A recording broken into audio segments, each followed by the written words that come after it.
What do you think about the intensity from your teammates out there? Was there enough in the game? Did they give enough, do you think? What you mean? Your question of my teammates? I can't say. I am the referee, I'm not the coach. It looks good. He likes it. Nigel Owen's arm goes up. And Ireland have stolen the game right at the death.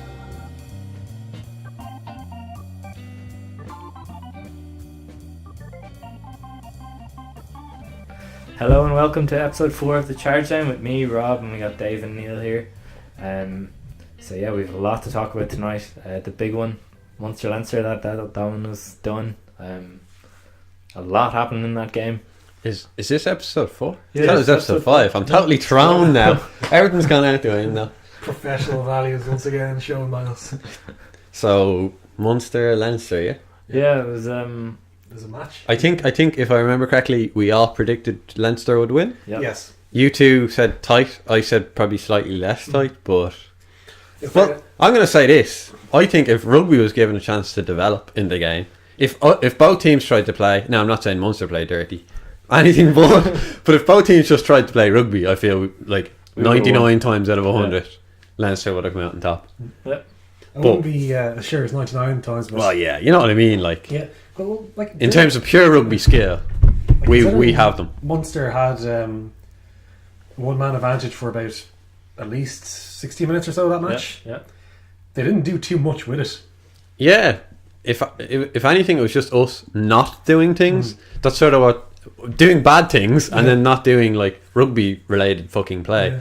It was as if like I don't understand what the logic was. A lot of people have been using the term losing the head, which They've lost the I head. hate to like boil it down to that, but it did seem to sort of be something like that, because I can't imagine you consciously go out and be like, That's hype. all right, we're much better, well not much better, but we back ourselves to be better than them in terms of pure rugby skill, but nah, fuck that, let's just be dirty bricks and start trying to take people's heads off and stuff. Like, you don't go out with that sort of aim unless you're Johnny Sexton. Like,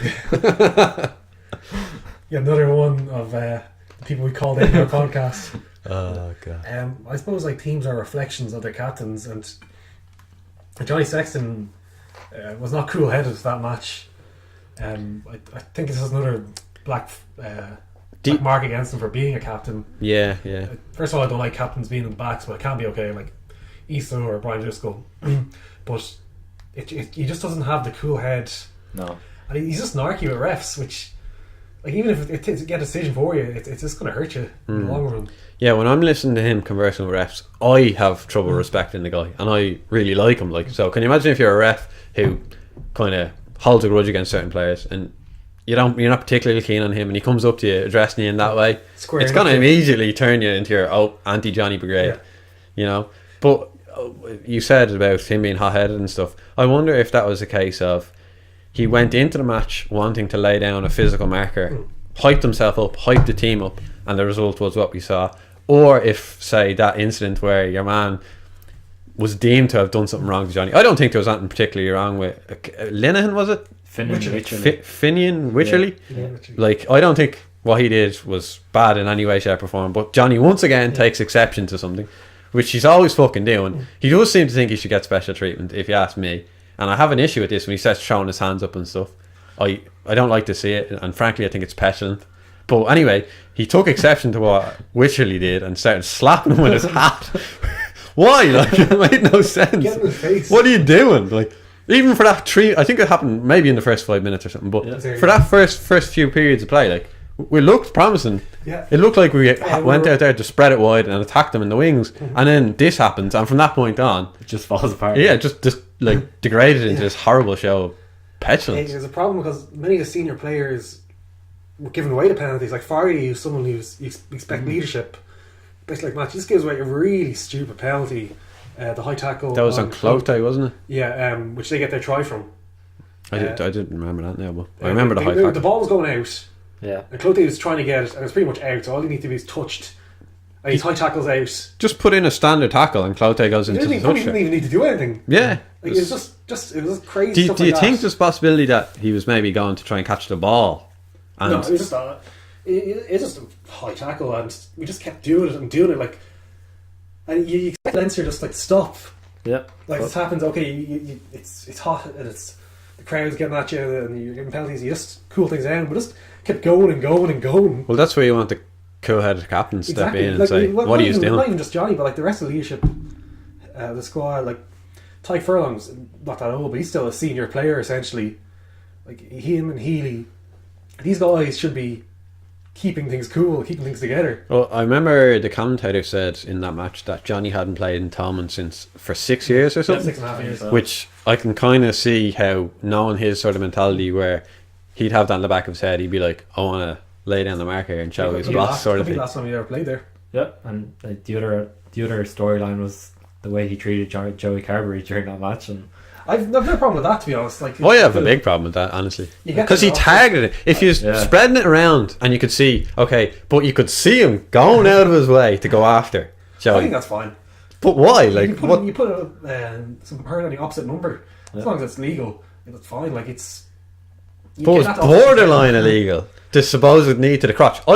You saw it live as well, Rob. Were you convinced the touch judge saw that? Because I said it on the WhatsApp. Touch judge He was does the right best beside view, it, like, and I just saw Joey recoiling on the ground, and I was like, "Ah, shit! Another bloody card!" Like, I'm surprised the touch judge didn't see, in fact, but I think he was looking for a foot and touch or something. It was quite close to the touch line. Or else he saw nothing wrong. Or, yeah, but You don't see a player recoiling like that on the ground and It think could there's be- nothing wrong there. It could be something else. Like you're putting like two together, it might be getting 5. The fact there was nothing said from the touch judge and no siding like that. no. But There's no other angles on it, so I'm not overly concerned about that. you saw the clip where Johnny pulls Carberry to the ground, And then by the almost collar, shouts in his face, And Ronan and O'Gara, stands over him, like back in the day. I just, like, I don't appreciate that. But then again, like, if we won, I'd love it, you know. I'm coming from the perspective of being sore about the loss. Yeah. Whereas if you had a won, I'd be like, fair play to Johnny laying down the mark and shoving it in Joey's face, No, sort of like, thing. It's fine. Like Murray did the same to Larmer, was it? I think he did. He also had to go at low as well. And Yeah, having a minute on low in a minute. But, like that's just you have to test these Irish players like in a Trial by fire, sort of thing. Yeah, like But to me, I don't think Johnny was doing that with that mentality. I don't think he was No, saying, he's doing "Oh that well, to he's a win the young game." lad. This is going to happen to him from other players, so I'm going to teach him a lesson." I think he was doing it out of a bad place rather than a sort of he's good to win place. the games. Like if he rattles the 10, that's always a good thing. yeah, But on the other side, if Joey Carby can get rattled in a game like this, what happens if he's playing against the All Blacks or South Africans in a quarter final? Did the All Blacks even try and rattle players though? I don't They have. really. I can't think of. They will. They will target someone if they are weak. yeah. I don't think they're above doing it. No. I don't Yeah, actually, when you say that, definitely not. They definitely will leave a shoulder in here or there. Yeah, if they think that like you're a serious threat, they will do everything they can to stop you. And they're not like a dirty team. They don't go out to do it, No, but if they no. see advantage into it, Yeah, they will. they'll Yeah, do what it when takes. you put it like that. Remember that match, New Zealand match a couple of years ago? Yeah. That's been referenced a few times actually in the media over the last week. Like saying Oh, is that the one in the Aviva after? After the Chicago one. I there was a remember lot that of, well. Yeah, borderline hits and that was the Robbie Henshaw and Zebo Yeah, instance, if I remember correctly. Fekitoa tried to decapitate Zibo. It was Well, the Robbie Henshaw, Sam Fruin, was it Robbie Fruin or Sam Sam Cane. Cane? Yeah, Sam Cane. That to me was worse. Yeah. yeah. Like it was clearly a high shot. Now Robbie did duck into it a bit, but like I mean, yeah. Couldn't defend himself, he was getting tackled. So I suppose if you targeted Yeah, a fragile, I've no issue. Let's go back to the points. I've no issue with targeting 10. Like you always send a back row or centre at a 10 early on in the game, test them. The issue I have is just the brain dead stuff that gets you nothing. Like Furlong's cards, like some people are arguing red. I think yellow was a fair result because how the referee explained it, where it was He popped his head, popped out. But like that could be a penalty or yellow card, regardless if it hits his head, because he's just flying into a ruck that's Yep. no arms. Like it's stuff like that. When we've got a player, was that the red card at the time? It was. Yeah. Which one? No, we already got the yellow card for Keane Healy. Keane Healy was off, then on, Yes. then Furlong went off, and then Yeah. Lowe came off. Then It was just like utterly brain dead because I think of the first half, the entire game actually, Munster didn't actually show that much. yeah, They kicked their points and obviously did their man advantage. it was a case of I don't think Munster won that game. We lost it because we were just absolutely brain dead. Yeah. The low one is actually the one I have most sympathy with. yeah. Because I watched it over again. He doesn't see or look at the Andrew Conway coming At the onto ball, he's going straight for the player. No, he doesn't see him. He's runs and he just collides with him. He's slightly unsighted because there's a Munster player to his left when he begins his chase, and he comes in at the last moment, but he should have. He should have left his feet. Duty of care to the person in the air. Exactly. So the red card is fair in that situation. Well, I don't think it is fair, frankly. I think the furlong one was perhaps more of a red card for me, because like Lowe wasn't intentionally trying to Take out. the thing is, do anything it's there. so reckless that you have to get a red card. When you hit someone in the air, when you're on the ground, they spin over and land on their head. I think players are going to start to be trained to, if you think you can't contest that ball, jump. Oh, they do that, don't they? Well, You always jump for a ball. That's why you. but why didn't Lowe jump? I don't. You have to ask him. It was madness. How it happened? Like Well, it's happened. it looks like you just literally didn't see Conway whatsoever. So you expect him to run onto the ball, and but like you see, he's not looking at him whatsoever. He doesn't change his line. He just runs straight, and then he just collides right into him. There's also this thing. What happened in the match a few years ago, wherein it could have been in a Lions New Zealand match, where what's that? The Rhino player. He's number 3. Dark skin, temperament. Sinclair jumped. Rhino player? They call him the Rhino or something. That's his nickname. Go on, folks. Anyway, he was on the end of a pass in a Lions New Zealand match, and he jumped just before he caught the ball, and that was, I think we got a penalty for it. The Lions got a penalty. That was the penalty that I ended up with. I think they won that game or drew Off the that series penalty, or yeah. something. It was controversial anyway. And also the offside thing. That's another matter. But like players, it could become to a point where it's advantageous to go airborne when you don't have to, because you could cause the other team to lose a player. Yeah, but we've been over the last few years. Like remember the Payne one. But the Payne one to me is almost identical to the Lowe one, in that he stayed on the ground, was looking to catch the ball, and then the other player happened to jump for whatever reason. Obviously he thought he had to jump to get the ball, Payne didn't, and then Payne gets carded. Yeah, that's the same discussion happened back then, where people say, "Oh, you have always to jump or else it's card." Yep. And that's we had that for a while, where it says, "Okay, anything in the air, it's now a red card." After game going, like one person will get a penalty, a person will get a red card, a person will get a yellow card, all for the same offence. And then they said, "Okay, we're clamping down on it," and then they ignored us again. Well, what bothers me is I highlighted to you guys the instance wherein players looked to intentionally tackle a player, they mistimed the tackle, ended up tackling them in the air and got yellows, another player was trying to catch the ball, wasn't aware of the other player and got reds.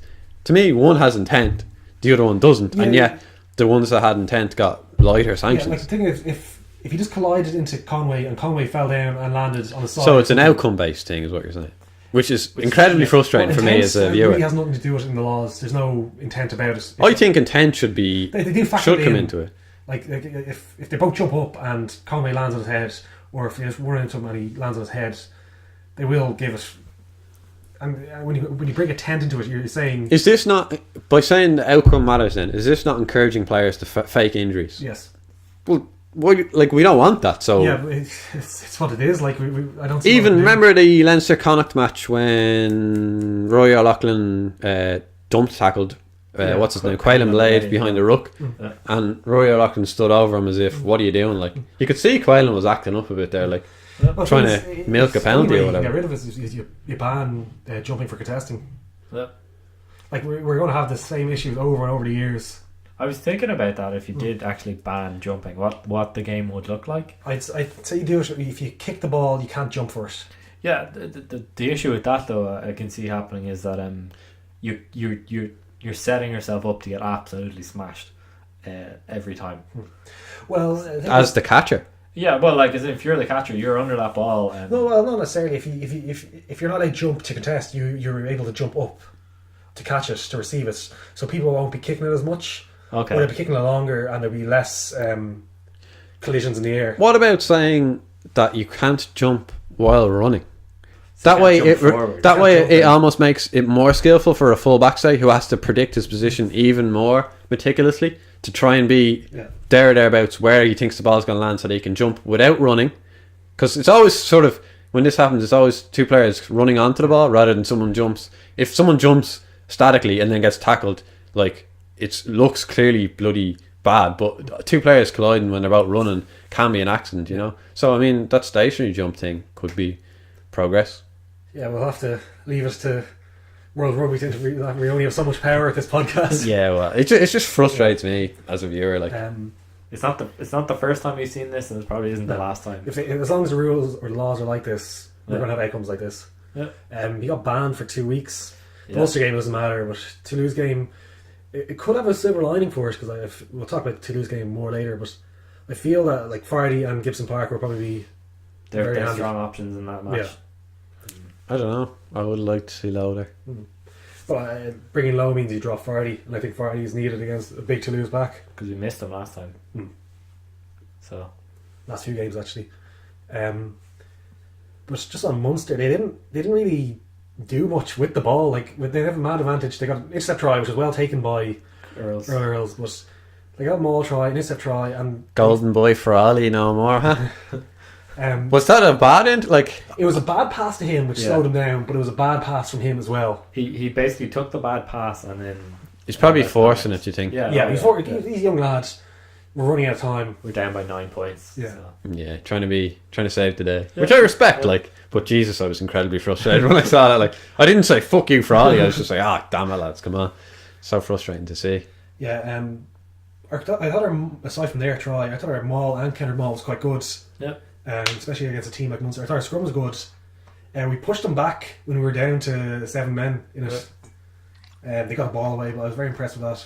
I thought Munster were very conservative when we went down. They had a penalty when we were down. It was 15 versus 13. This seems to be a systematic thing, because I was watching it online, I think, and I saw the comments, and people were saying over the last few weeks Munster have consistently gone for penalties where it was on to go for the corner. Like, so it seems to be a coached thing. They're being told, take your points. Yeah. Well, I think I didn't see the cast match, but I think they did miss a lot of their opportunities there, and they lost narrowly, so they're probably very convinced to get it. But I think in that situation, when you have 13 against 15, you go for like a scrum, make them take off a back rower, bring on a tight head, and just use the entire pitch. Like, they won in the end because they had a healthy cushion and we had to force it, but like, you really feel like they could have attacked there. I think Chris Farrell is so vital for their back line, because without it, they don't really have much, despite the fact they have some really good players in there. You putting Sammy Arnold down there in LA? He's okay player. He's a wonder kid, He's a right? good player, but like,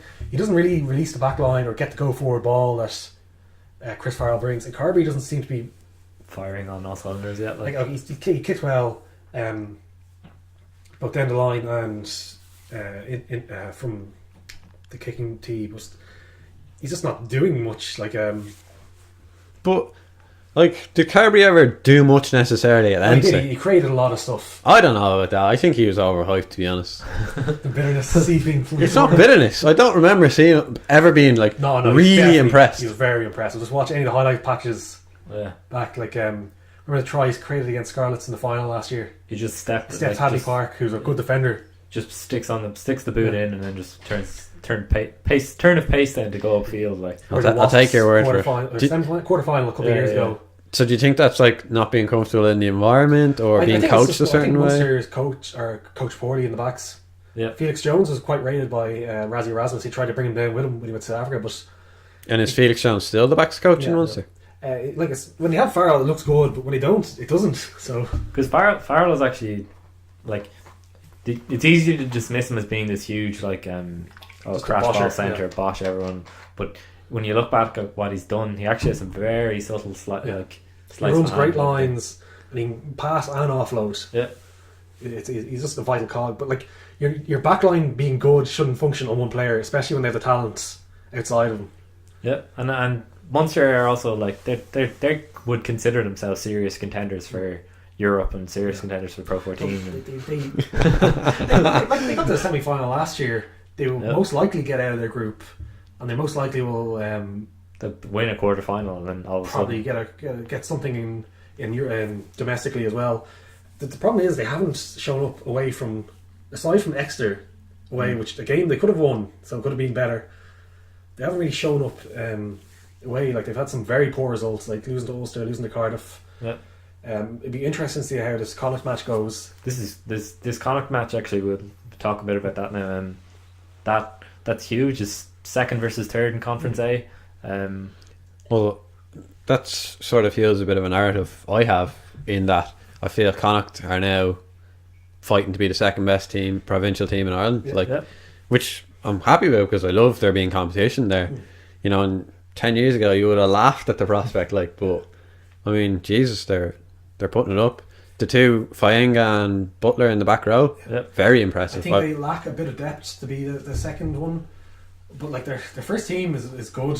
Like it can match Munster's first team. It's just once you start going down the A few injuries on it, they seem to really suffer. feel it. Like, yeah.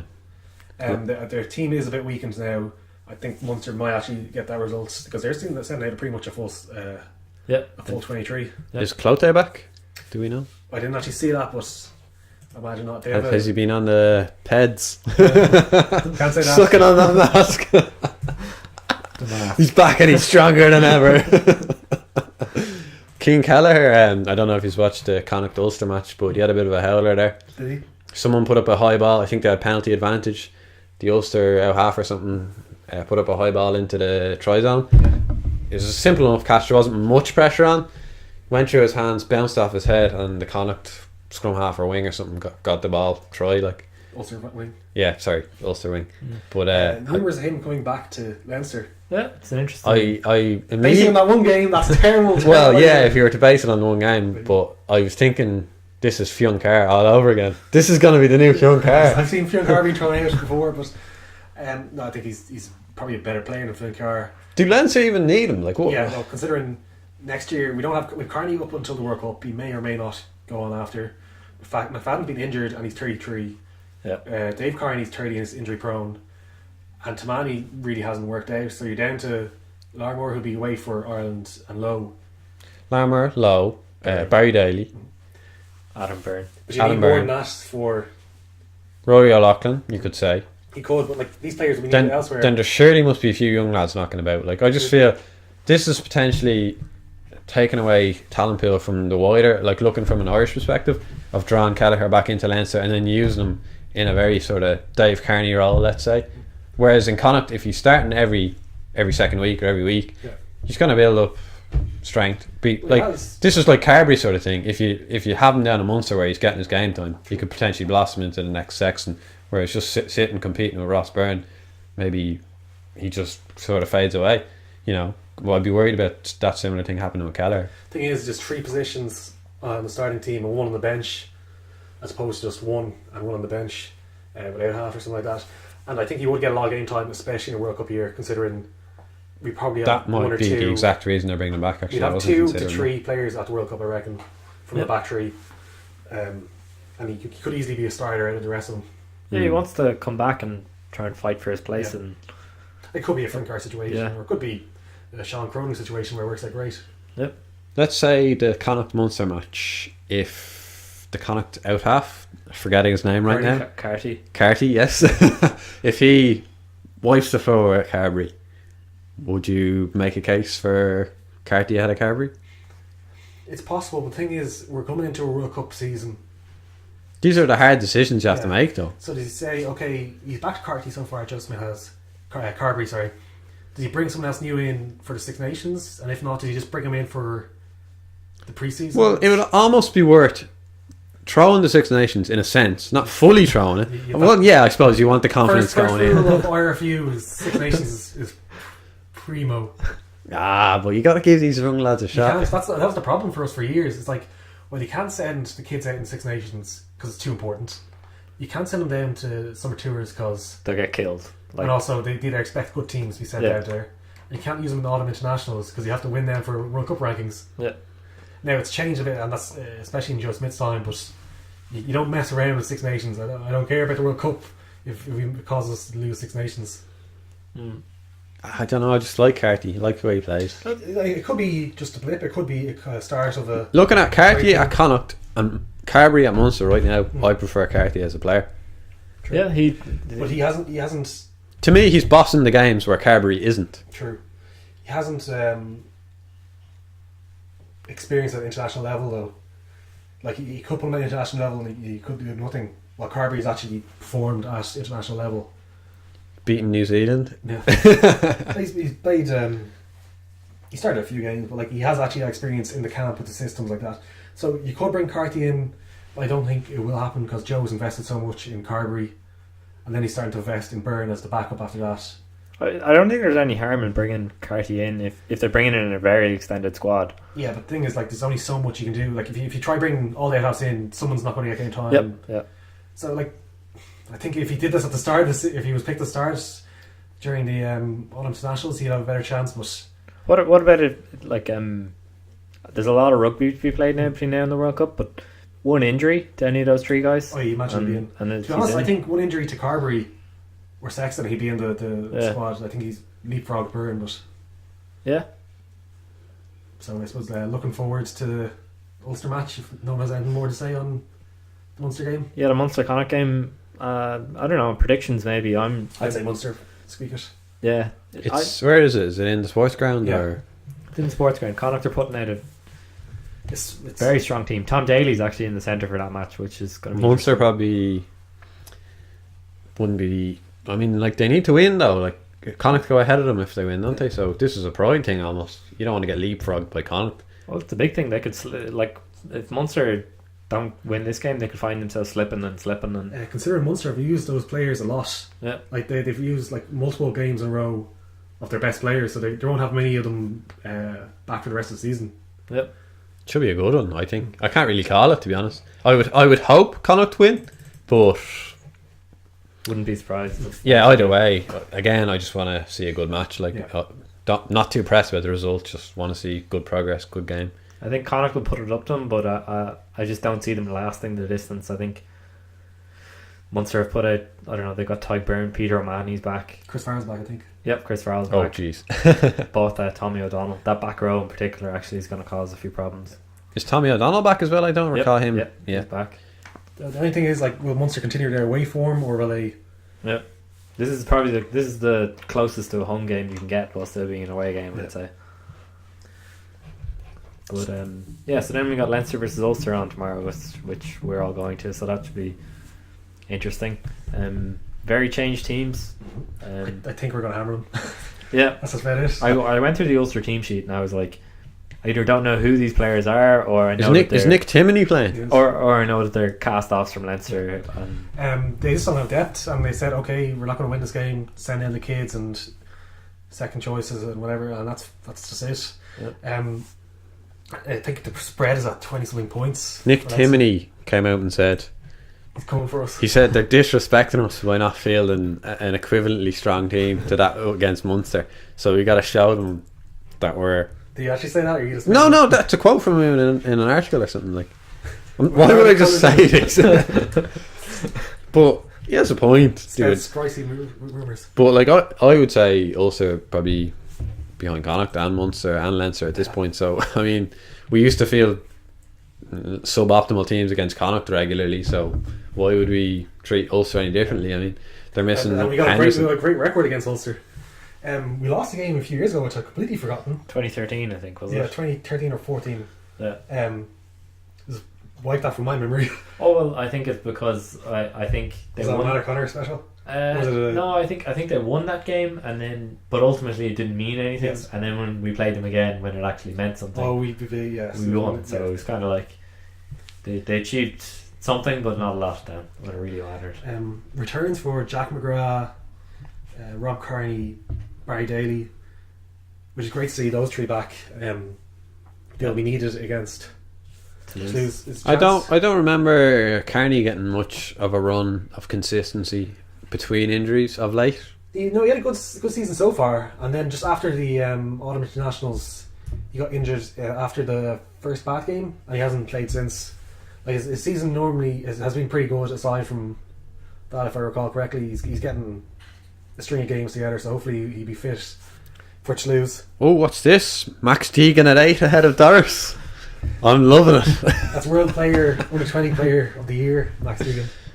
I like that though. I'm a fan of Deegan. Scott Penny at 7. Want to see more of him?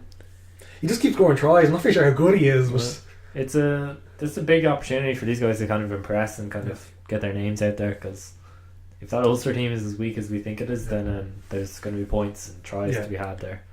Interesting that Adam Byrne is picked on the wing. yeah, like it could be, because there is a space open now on the wing for the Toulouse game, so it could be Adam Byrne. It could be Daly if he comes back. Well, you know, Strong. as I said, I might have said it last week about Adam Byrne. I think being a confidence player, Yeah. it could be the perfect game for him going into that Toulouse match. If he gets a strong run out against Ulster, does as well as he did against Connacht, and start riding high, like he could go out and do a job on Toulouse. Yeah, I'd be pushing for him, because I think Barry Daly's probably just come back from the injury, so I'd be cautious about putting him into Toulouse.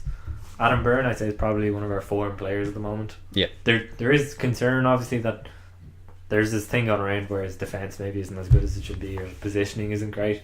But I think he's tidied it up a good bit.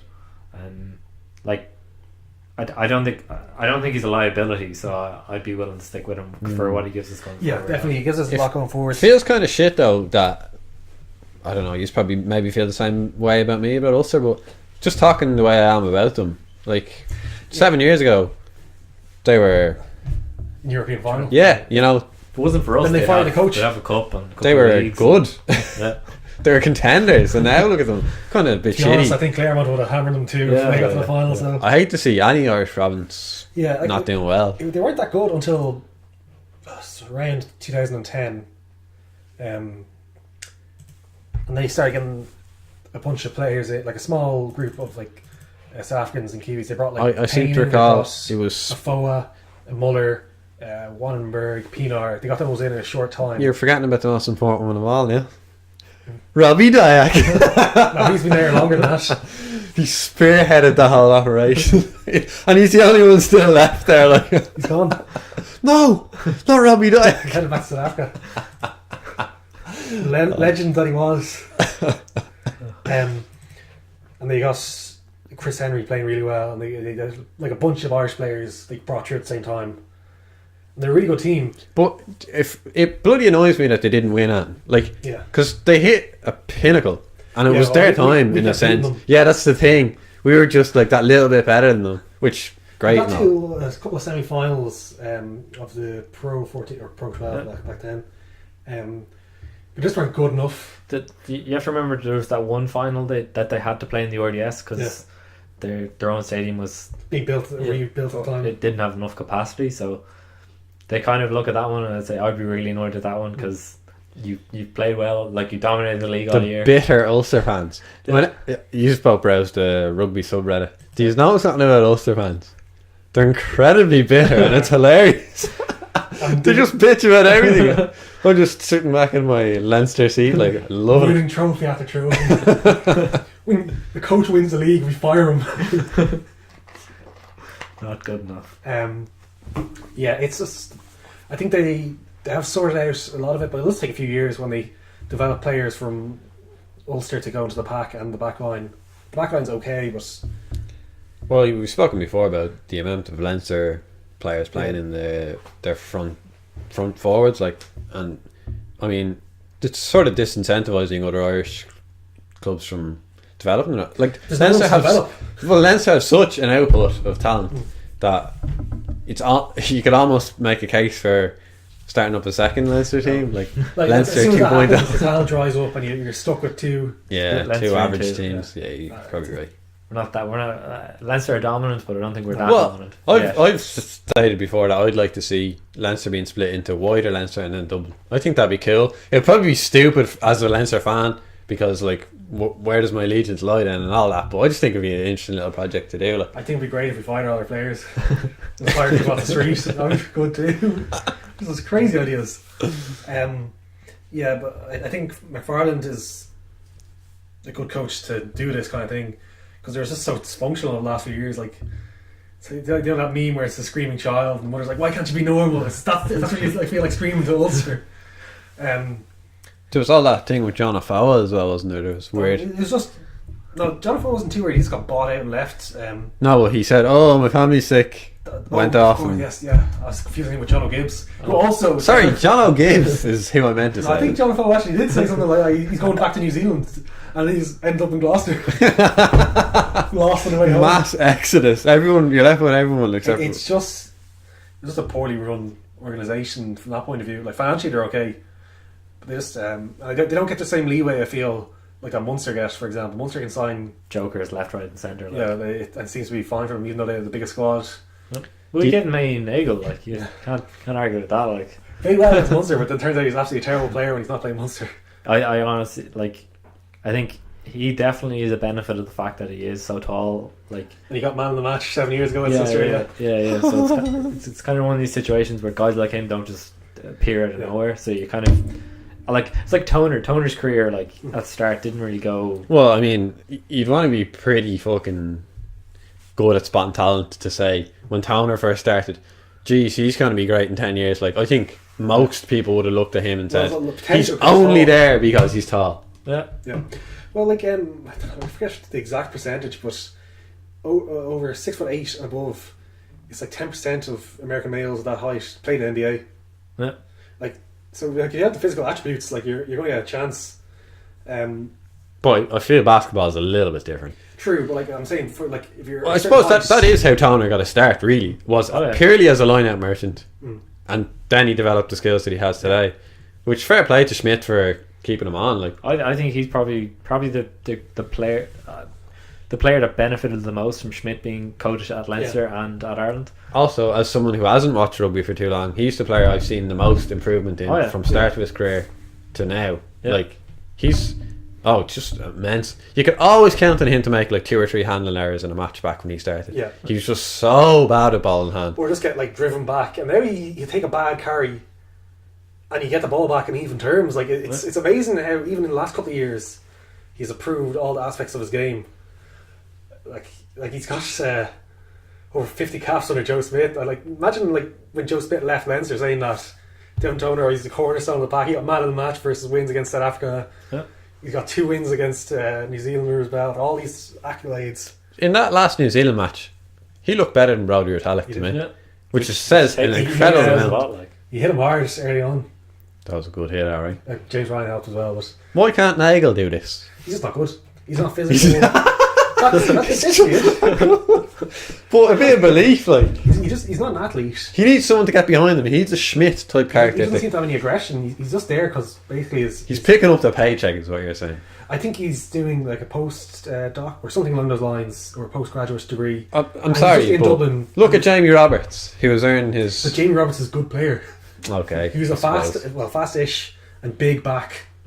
Who When big backs were in vogue. He brought them in vogue. He could do what Scotland said, like so that's why he was good. Him and Brian Driscoll. Davies, sorry, I just remember that was a diabolical centre partnership back in the I day. don't know if you remember 2009 Lions tour. Him and Brian Driscoll is incredibly lethal combination. Oh yeah, Because Brian Driscoll basically you tell him exactly where to go and give him a great ball, and he come in at 100 miles an hour and bowl everyone out of the way. There's something great about just a massive guy just running as hard as he can. That's the basis of rugby. zero subtlety. Like, Yeah, just gonna run over. you know what you're gonna get, like. Sometimes you need subtlety, and sometimes you need a punch in the face. I saw one thing actually about this Ulster Leinster match. Some people making the point that this game is actually not that much of a priority for them. For Ulster? Yeah, because their next few games, so They're not going to get first, so they've Racing in Belfast and Leicester away, and they're still in contention in that pool. So that they're 2 huge games, and then I think their next game is against Treviso, who are in 3rd in the conference and are chasing them quite strongly. So for their point of view, it's kind of like well, they think about Ulster like you put your strongest team out, and still probably get beaten. Yeah, they could put their strongest team out. We could put a second string team out and still probably beat them. So yeah, it's right. It's managing your squad, really, isn't it? like some people might be an embarrassment. I don't think it's embarrassing when your bad players get beaten. Like it's just what it is. Like they don't have the depth we have. They don't have the players we have. So it's just what it is. Is Ian Nagel starting? nope. Is he on the bench? Nope. So they're saving him for Racing away. Maybe He's going to win the match, boys. Racing home. Sorry, Racing home. I cannot see them winning that. I'm sorry. They might have Racing don't show up, but it's on Racing. It's on Ulster, especially with Henderson out. Yeah, he's a big talisman. Zeebs is going to show up and style all over them. Do his little Z symbol. My God, I hate that man so much. If Adam Burns started doing a fucking A symbol, like, we'll just lose all respect for the man instantly. Dave Carney doing like a DK, like he's Donkey Kong or something. Good Smashing lord. barrels. Dave Carney doing it. Like, get the fuck out of here. And then Leicester away, was it? Yep, Leicester away, which they Are Leicester still in contention? No. no, they're That would have been a great last match if they both. Because Leicester don't like rolling over home, so it could still be a good match. I would have loved it. They were still in contention though. That could have made for a great final match in the pool. So they might get out of the pool, they might not. yeah. Well, the next 3 or 4 games will go a long way to figuring out how bad their season is. Yeah. Or like for them, I think if they got to a quarter final in Europe, and then Whatever happens. yeah, maybe make the playoffs in the league. That's a good result. Good for them. season, yeah. Yeah. Shall we talk about Toulouse Leinster then? Toulouse just Yeah, a the little big bit? one that's looming over us then is Leinster versus Toulouse. They in 2 weeks. absolutely tore Toulon apart. It was like 39-0 or something. I watched the highlights for that actually, and Jesus Christ, our 9 is good. Dupont, Dupont, yeah, he's he's a very very classy good. operator. Yeah. and Is Dupont always at Toulouse? No, he's at Cast and he Yes, he yes. caused us problems a few years he ago. looks like a Mongolian. He does. He's great. Like he just has all the whole skill set. He's a pleasure to watch. I remember coming into the season saying like Toulouse would be like the worst of the squad, worst of the pool. Sorry, I think I've said this on previous podcasts as well. But they've just completely turned it around. They're not only winning, they're winning with style, like old Toulouse. Yeah, they're They have, to me, they have a nice mix between back skill and forward grunt. You know, that's what you need. The forwards don't shy away. They turn up when they need it, and then the backs have the skills to score tries. It'll be very interesting to see where they are, like how they approach the Leinster game. Like they come out and expect like try to get a losing bonus point or something, or they come out to win it. I think they're going to come to win. And True, but honestly, I think they could do it. they could. Cheslin Colby, he's on fire. Everyone's Yeah. loving him. Dancing man. Maxime Dard, he seems to be having a renaissance in his career. Who's their other winger? The former French Oh, fullback. Huget. Yes. Johan Yeah, someone Huget. else as well who rotates in and out. Their centres, while not big names, I can't even quote their names right now, but Ramos, is he still in them? no, I don't think so. It is a guy who's been there for a while. Oh, it's killing me now. He got a concussion against Bath, I think. But they're good. apparently they still have Mermoz and Could be Yeah. Ramos. It is Mermoz, actually. He was out for our game, but he's still around. they've their fly half Roman Entimac, who I do believe tore it up for the under-20s for them. He's so. the son, of course, of the famous Entimac. Yep. He used to play for France or Toulouse. But yeah, that's going to be a serious match. It's just, like I was talking about it before, but that match will go a long way to figuring out if our season's going to be like. This is a season-defining game already. Like, Would you say the Munster match of season? No. Set the The tone. Munster match, like, okay, we lose James over 2 weeks. Well, that could be season defining, potentially. You put Adam Byrne up against Cheslin Colby, a person who's maybe is a bit weak on the against fence. Cheslin Kobe the way he's playing. Wait, I put Larmore against Cheslin. I deliberately switched the wings so that Larmore is against Colby, because I think Larmore has that step. the litheness of movement to They be able both to be keep up. stepping And they each other crash into each non-stop, other. like. Unless you want to set down some sort of marker and say Adam Byrne, just try and nail him early. Just try a few crossfield kicks, like, because Colby is quite Small. Yeah, that's a good slight idea, for a actually. winger. So like you can go after him as well as much as he can go after you, like so. I never thought of it. Adam Byrne does look like a crossfield kick. Yeah. And then you could bring on Ross Byrne like 60 minutes and really double down on the crossfield kick. You're That's 30 points behind because you've kicked 2 intercepts. We got to keep doing it, boys. Get on there, Ross Byrne. That's if Ross Burns on the bench. Kieran Frawley is starting the match we didn't mention. Yeah. I assume it's just rotation, but it's interesting how much they're putting on Kieran Frawley. Yeah. Well, he's, from what I've heard, he's tearing it up in the Yeah. A's, AIL, yeah.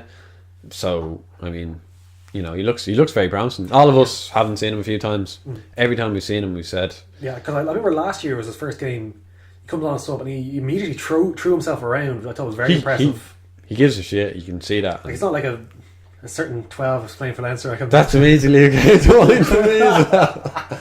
But he throws himself into tackles, and he is a muscular enough frame. Like, he's not small. He's not like a He looks Carty kind of character. or even Carberry. Carberry's not the biggest. This guy, I think he could have a great future for Leinster, either 10 or 12. Yeah, I've noticed that he seems quite collected with everything. Like, so he nails his kicks, runs the backline quite well. That's one thing Throws I've always himself felt about Carberry. Yeah. He seems like he's unsure or something. Maybe that's just a vibe, I don't know. But compare that to Frawley. Frawley to me looks like he reminds me of Sexton in a sense, in that you get a sense he's not going to get rattled. Whereas with Carberry, I feel he's teetering that line of a few. Insanity. Well, you feel you could just maybe someone could get to him, like. Yeah. Carberry, you feel like sometimes he doesn't run the game. Like, he doesn't step up. Yeah, the game gets away from him. Not even that, he just tries to do too much for himself. Like a young Ian Madigan. That's A curse. Have I put a curse? I don't know if that's praise or not. Like, cause Well, I mean, Ian Madigan was an entertaining player. Yeah. I firmly now that we talk about Ian Madigan, I firmly believe when Joe Smith left and he'd anointed Ian Madigan as this is your 10 now that Johnny's gone, and the whole Matt O'Connor Jimmy Goppert thing came about and just destroyed that whole thing, like dead in the water then. But as we saw, when Jimmy Goppert went to Wasps, he was good. Oh, He both is players good. were good. Yeah. They were just both managed terribly. Yeah. And Jimmy Goppert suffered a bit for being like a foreign player competing with the Irish guy. Yeah, he definitely wasn't the most popular in the South Stand. Yeah. Him and Isaac Boss got a lot of abuse in I think those Boss was days. hitting the end of his career, unfortunately. Yeah. Oh, so I much remember that abuse. when we had the two of the oldest scrum halves in Yeah. Europe, probably Redden and Boston. They were just we were hanging them together just to see like if they could what they could do for us. And Jimmy G trying to make the best of things. he was unlucky in that his stint at Leinster coincided with probably our worst stretch like in the last Like a few stretch years. still ended up with like a trophy for him, Yeah. but like it just wasn't going to work. That's why I feel Madigan was very unlucky. Sort of everything happened at the wrong time. I still think that he probably wouldn't be a long-term starter. Like He's too volatile, he's saying. I think His crazy he ways. doesn't run the game well. Like he kicks very well from tee, and he can throw a long pass and step, but that's about it. Like you need more to your game than just. I don't know, I thought he wasn't afraid of contact. I'm not saying that. I'm just saying that. Well, to me, that's a good thing to have in a half. Like, No, yeah, but he'd do too much. He'd step. He'd throw the dummy or step and just get tackled, and that was it. And then Yeah, we'd I get what or else you're throw a saying. long pass, which gets picked off a few times. I get what you're saying. But that maybe could have been coached out a little bit or been refined with more Might play be time, like more better experience. at like 13 or something. But Or in a better all-round squad, he would have felt he had to force it less because other people around them were doing a little bit more. or maybe that's just his His limitations. ways. Yeah, because I haven't been watching him, to be honest, over at Bristol. Doing Like, I okay. don't know if he's doing good, bad or indifferent. Same with He's Paddy fine. Jackson and Alding. Although I hear Alding's quite popular. Holding's tearing it up at Breve. Brave, yeah. Um, They're playing him at 10, aren't they? Sometimes. Sometimes, and sometimes mostly at 12, I think. But he got a new contract award straight away. Paddy Jackson hasn't done well. Perpignan, But I think Paddy Jackson's just shouldering a lot of the blame for Yeah. Perpignan's per season. Perpignan is, I think they've won one game, haven't. maybe. No, Unless they've done one last week, they haven't won a game.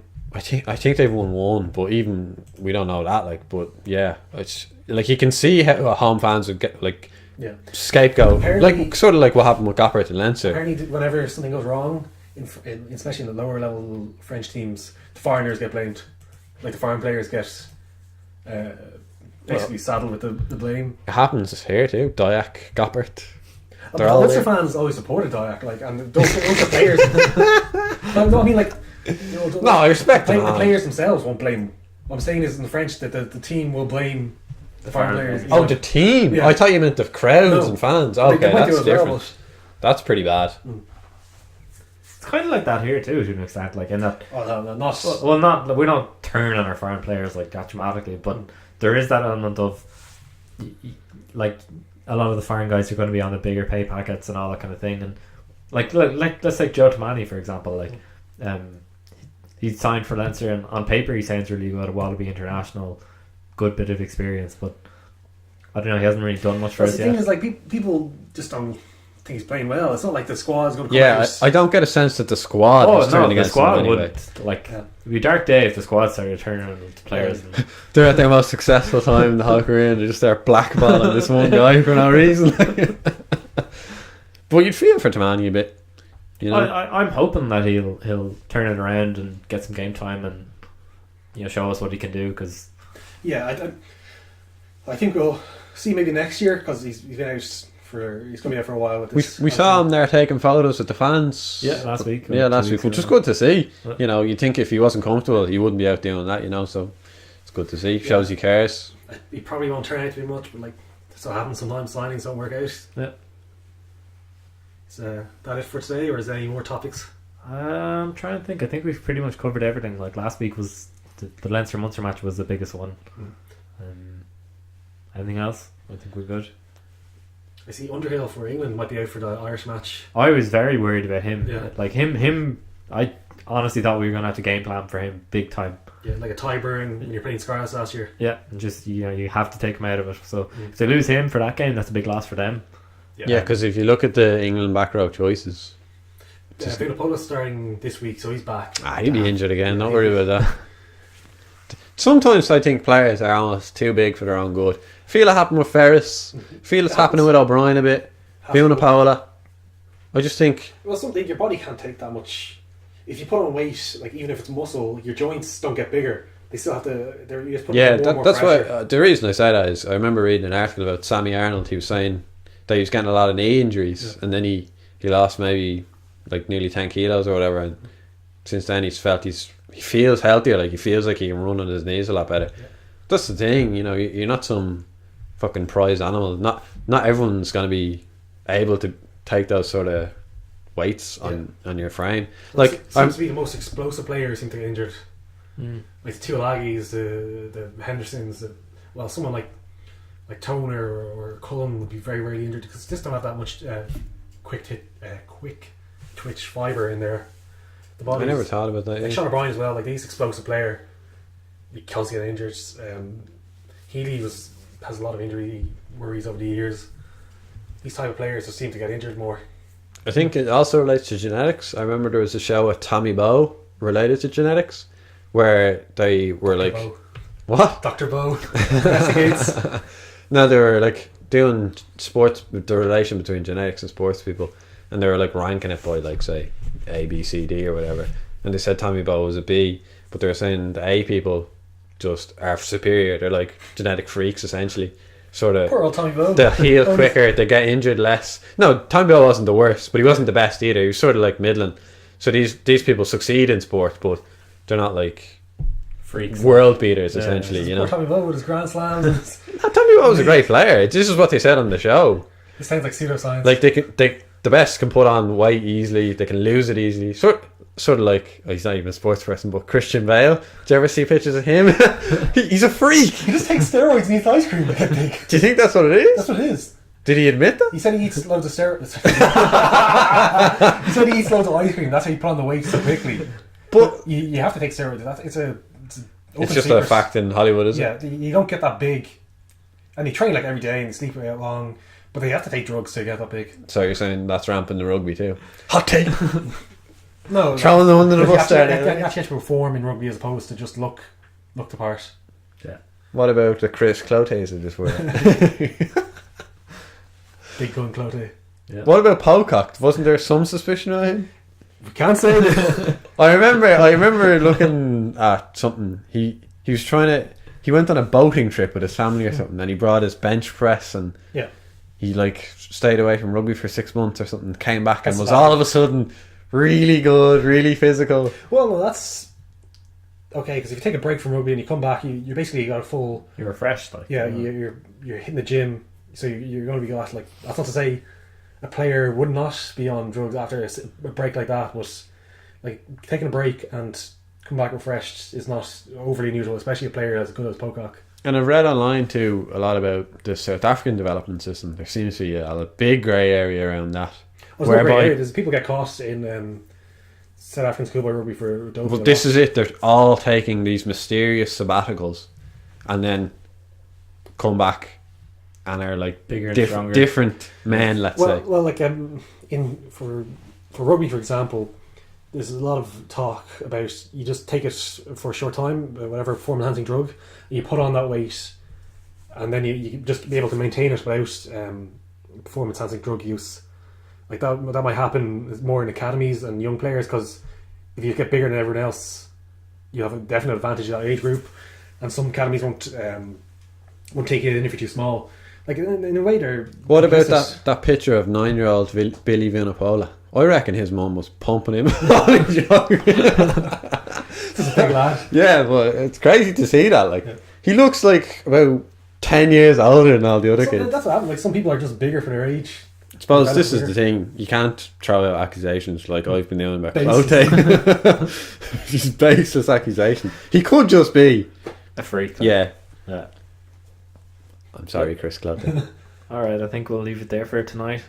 It's a good episode, so yep, we'll see you again for the Toulouse game. Alright, bye.